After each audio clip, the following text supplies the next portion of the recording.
Hello students Ansari sir ATP channel सकलोके स्वागतम जानाइছোঁ যিসকল ছাত্ৰ ছাত্ৰীয়ে 2026 চনত higher secondary final year examination অৰ্থাৎ উচ্চতৰ মাধ্যমিকৰ চূড়ান্ত পৰীক্ষা দিছে সেইসকল ছাত্ৰ ছাত্ৰীৰ ৰেজাল্ট সম্পৰ্কে এটা বাতৰি প্ৰকাশ কৰিবলৈ ওলাইছোঁ। ইতিমধ্যে কেইবাটাও নোটিফিকেশ্যন ওলাইছে, যিবিলাক নোটিফিকেশ্যন ভুৱা বুলি প্ৰমাণিত হৈছে, ফেক হয়। আজিৰ এই ভিডিঅ'টোৰ জৰিয়তে জনাবলৈ লৈছোঁ দুটা টুইট অসমৰ শিক্ষামন্ত্ৰীৰ লগতে অসমৰ মুখ্যমন্ত্ৰীয়ে প্ৰকাশ কৰিছে একেটা ডেট সিহঁতৰ ৰেজাল্ট সম্পৰ্কে জনাইছে। HS exam 2026 result under Assam state school education board অৰ্থাৎ ASSEB will be declared on 28 April. My best wishes to all.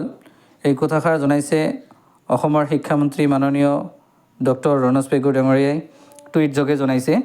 28 April 2026 চনত অৰ্থাৎ 28 এপ্ৰিল তাৰিখে হায়াৰ সেকেন্ডাৰি ফাইনাল ইয়াৰ এক্সামৰ ৰেজাল্টটো ঘোষণা কৰা হ'ব, ফলাফল ঘোষণা কৰা হ'ব বুলি জনাইছে। লগতে আৰু এটা টুইট দেখুৱাই আছোঁ, স্ক্ৰীনত দেখুওৱা হৈছে। অসমৰ মুখ্যমন্ত্ৰী মাননীয় হিমন্ত বিশ্ব শৰ্মা ছাৰে টুইট যোগে জনাইছে higher secondary results will be declared on 28 April. My best wishes to all students appearing for the exam.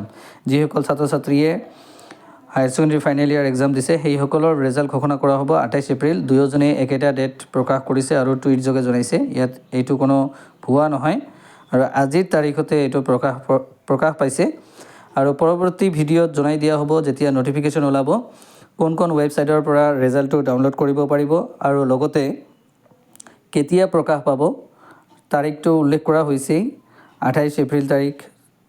28 এপ্ৰিলত ৰেজাল্টটো ঘোষণা কৰা হ'ব, কিন্তু টাইম আৰু লগতে ৱেবছাইট কেইটা পৰৱৰ্তী ভিডিঅ'ত জানিব পাৰিব। যদি চেনেলটো ভাল লাগে তেনেহ'লে ছাবস্ক্ৰাইব কৰিব আৰু যিমান পাৰে নিউজটো শ্বেয়াৰ কৰিব।